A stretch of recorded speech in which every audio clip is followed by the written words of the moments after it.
I got 8 felony convictions. I got 3 possessions of methamphetamines, 2 tampering with the motor vehicles, forgery, receiving stolen property, a second-degree burglary. I've been in prison 15 years of my life. I did 9 years of that in the hole. God can change me. He can change anybody. Once he grabs a hold of you, hold on. My name's Derek Johnston. I'm 37 years old. I reside in Springfield, Missouri. I grew up in a drug family. My parents used drugs. My parents partied, people in and out of the house. When we moved down here, my parents went bankrupt.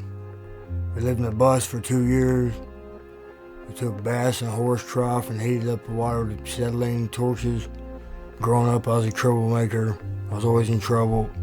People would tell me to do something. I did the totally opposite. First time I got arrested was at Walmart. We're stealing baseball and basketball cards. You know, I grew up in a poor family, so they couldn't afford the ball cards. And I wanted ball cards, and then my school had ball cards, and I went and took the ball cards, and that's what started my criminal behavior. First time I used meth, I was 15 years old. A buddy of mine came over, he's probably not 19, I'm 15. He had some meth, he fixed it up, he hit me. My dad came out, flipped out, threw me in the car and took me for a ride. When we came home, I took off for 3 days. They were all looking for me. My dad and them were kicking in doors looking for me. And when they found me, I went home and fell off the porch. They had to take me to the hospital. Almost had kidney failures, almost died. The first time I went to prison was for possession of methamphetamines, second-degree burglary, and tampering with a motor vehicle. I spent a lot of time in my life in prison. And I really didn't think I was ever going to get out of prison. So I was part of a racial gang. The gang lifestyle was about loyalty, honor, and respect, about creating a brotherhood. I got about 42 swastikas on me. I'm meant to be loyal to my race. But I made the decision after my sister passed away that I need to be an uncle and a brother and a dad to my family because I'm done with prison. I'm done with watching my family die.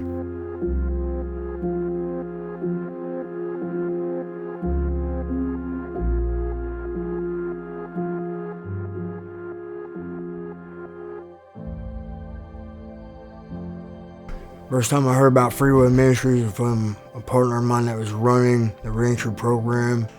I got 10 phone numbers, and Freeway was the last place I called. No one else answered the phone. Johnston Group answered the phone on the first phone call at 7:30 in the morning.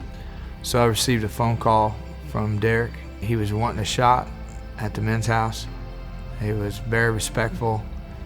Kept calling me sir, Mr. Stroop. Looked him up on the internet. He had a prison mugshot. You could tell he was trying to look mean. And I informed him that we would not allow prison politics. We would not allow, I told him our houses aren't cell blocks and you're not running anything. I just tested him to see if he'd buck. And then I told him to look in the mirror and say submit, tell himself to submit every day. God had moved on my heart to the fact that if we didn't help Derek, who would? So we gave him a shot. First Freeway service I went to was the day after I got to the house. I walked in there and just seeing how they reach out and help the homeless and feed them and give them clothes. I heard Johnston Group preach. I went to the altar that night and I got on my knees and recommitted my life to God because I'm done with prison. I'm done with watching my family die. And it means me leaving the gang life behind, the drug life behind. I'm walking with God. Derek is loyal, very loyal. His loyalty was to his gang. And so drug addicts and people who come from criminal backgrounds make great Christians because they're all in. Two different prisons has called him since he's been in the house. And he's told the person on the phone, I want you to go to the prison yard and I want you to get all the guys together. And I want you to tell them that I'm no longer in the gang. Then I'm walking with Jesus Christ now. If any of my bros are watching, just know that I love you all and I care about you. And I'm not turning my back on you. I'm just turning my back on the gang lifestyle and the drug lifestyle because I'm tired of prison. Following Jesus Christ, and if you want it, It's free. All you gotta do is accept Him in your heart. And when you do it, you know how I feel now, and you know it's real. This ain't fake. I'm happy. I'm honestly happy today. I work.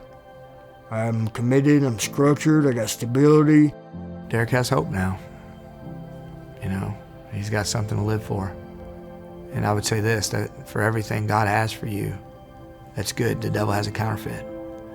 And Derek has lived a counterfeit. Counterfeit love, counterfeit peace, counterfeit joy, counterfeit purpose. And now Derek has real love, real peace, real hope, real joy, real purpose. And it's available for anyone. The darkest, deepest pit, the worst convict in the world, God can use them.